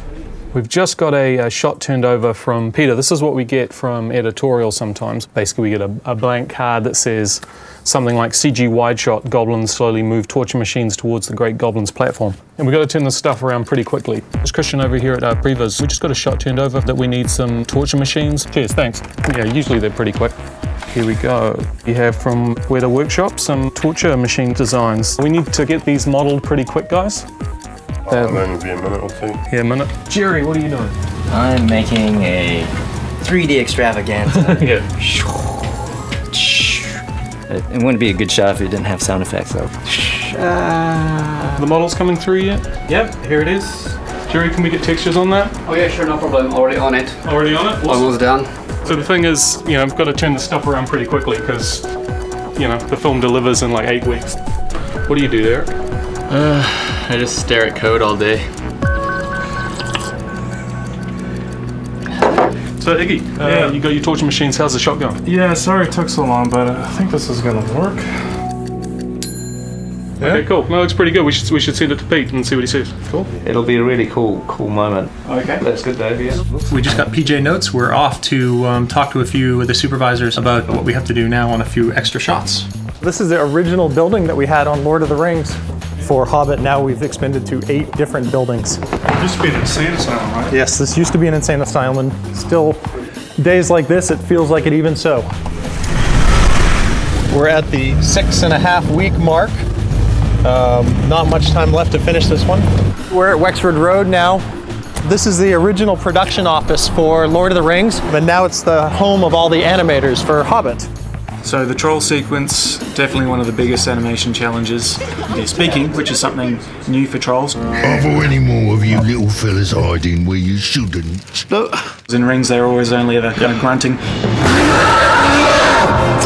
Peter shot it live action on the mocap stage. Are any more of you little fellas hiding where you shouldn't? Pete liked the action, but wanted to go a little bit bigger on what the stunt guys were doing. So maybe we do a custom mocap shoot for just those bits. That felt good. I'm happy with that. Okay, should we move on? We've advanced the art of motion capture quite substantially on The Hobbit, including the detail of motion capturing individual hairs of dwarfs' beards. All right, come on in. Welcome to the Department of Internal Beard Hairs. We're going to tell you a little bit about what we do here. Kev, can we get you to paint, please? Having beards on set is rather dangerous. Incredibly dangerous. We've lost a lot of good beards. That's right. So we've created a virtual beard in the computer, and what that allows us to do... Whoa, layman's terms, please. Sorry. We have a beard in the computer. Motivation here. It's dark, it's stormy. Okay. You're in the mountains. Action, wind, rain, lightning bolts, and cut. So this looks great. Can we go ahead and propagate this? Right, so what I can do is just by pushing this one button here, and voila, you can see that the beard has now been propagated throughout the film. It's the power of beard capture technology. Nice job, Great job, everybody. I don't think there's anybody working harder at the moment probably than the Weta Digital artists who have got several hundred CGI shots to do in the last few weeks of post-production. We have a lot of shots to deliver each week. In fact, the most shots Weta has really ever delivered Good luck. Let's break the record. Have a great week. Well, it's Saturday at Wexford Road. The first thing we have to do each morning is release the animators. So, should we do that? Are we ready? Are they there? Wake up! Wakey, wakey! Come on, sleep is for the weak! Sleep is for the weak! Don't even bother getting dressed. If people don't have to leave, we're happy for them to stay. We have people that give massages here. We actually do laundry for people. They get 3 meals. Scrambled eggs. Yum. Conceptual artists eat when they can. A concept artist's work is never done. Especially on a big effects movie like this. We're still conceptualizing after having been here for 3 years. As long as there's still a shot that has an empty spot, whether it's green or whether it needs something in front, or you just keep at it. And we're painfully conscious that behind us are considerable teams of people waiting for artwork to do the 3D and the texturing and the lighting and the animation. The big house where we're going now is where we've put in the Goblin team. That's the Goblin Mobile right there, Chris White's vehicle. It's exactly the same car my grandmother has. It was apparently a reform school. Supposedly people tell me that they see ghosts in here and that there's claw marks down in the basement. So come in if you dare.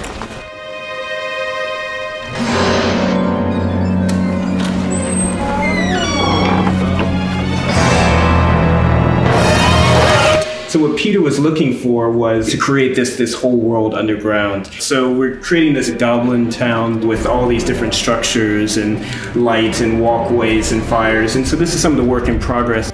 A lot of what we're doing on this guy is beauty lighting, because we got to really highlight all of his warts and all that good stuff.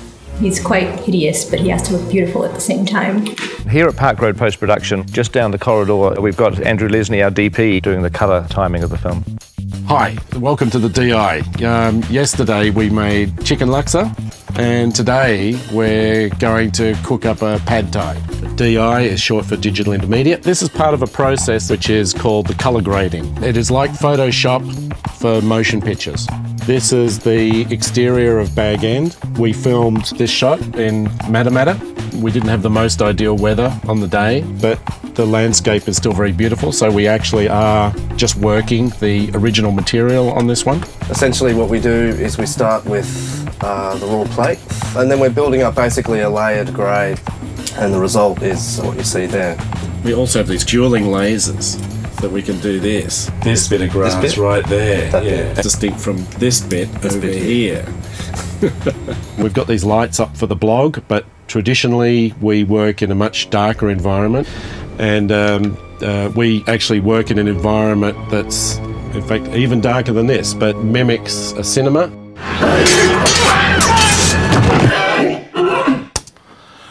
Hi, you're at Park Road Post, and this is where we're doing the sound for The Hobbit. Let's go and have a look.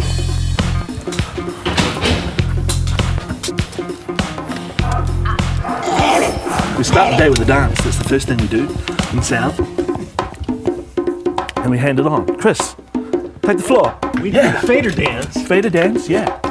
You can see Dave's cut 16 layers of sounds for this goblin. And he's done such a cool job that see what else I can do to it, which is fun and challenging. I think a lot of people don't understand about how a film gets made, and that how many people it actually takes to piece a soundtrack together. We have dialogue, elves, we have music, and in sound effects alone, we break into several categories. Standard sound effects, swords, body falls, doors, things like that. We have ambiences, which is like some wind. We have some crowd sounds, things like that. What we're doing here today is just put out little friends and family and all the other departments call to come down and be panicked villagers for Dale, for when it gets desolated by smog. That's how we rock it in Soundpost here. Right, and here, Matt's cutting the crowds and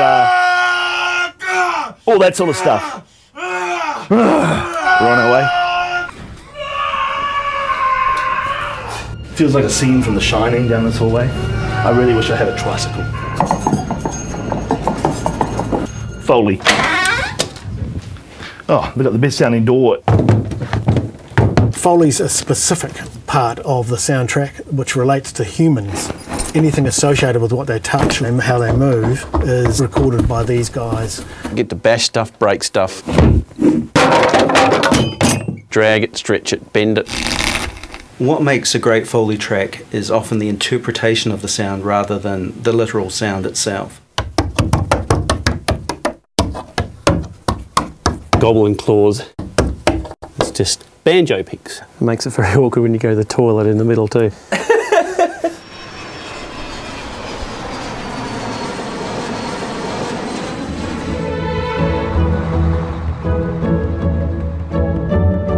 Welcome to Abbey Road, Studio One. This is the place where we make all these fabulous soundtracks, including The Hobbit, and that's what we're doing today. We're back in the studio for a record day. Full orchestra today. There'll be 93 people in the various sections. This is Howard's conductor's podium, so this is where he stands and directs the orchestra from. Abbey Road is legendary with its microphone collection. So here's one that John Lennon sang into when he was a recording artist at the studio. I've never had a shot with one here. So look, can you get that? The musicians will see the music for the first time. They don't rehearse it or anything like that. They just turn up, sheet music is in front of them, and they play. This is rather important to make sure these get onto the podium. Here's the control room. It's a real adrenaline rush to be looking out at the orchestra that we're kind of in control of this fabulous sound.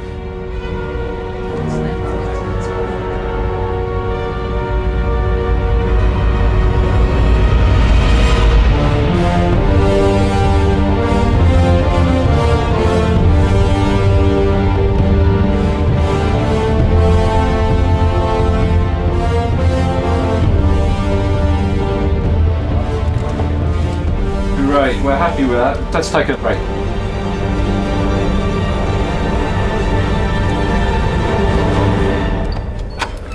Theatre 2, this is the final mix room. This is where it all comes together. Well, look who it is. We all arrive with tons and tons of sounds. Then in the final mix, we have to figure out what sound makes sense and what sound doesn't. You could put a hoarse vocal on the shot to let us know we're there.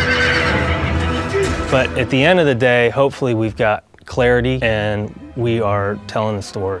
And I have to say, it's really fun. Got another 3 weeks and then and another couple films. So the journey's long from over. It's just really starting.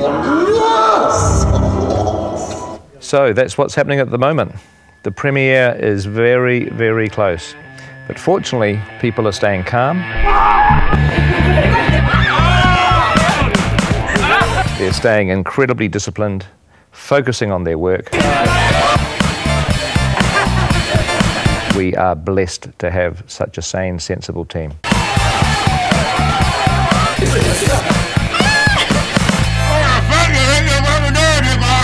So there we have it. Gives you a taste of where we are at the moment, but we will catch up with you very, very soon and invite you to come along and have a look at our experience at the premieres.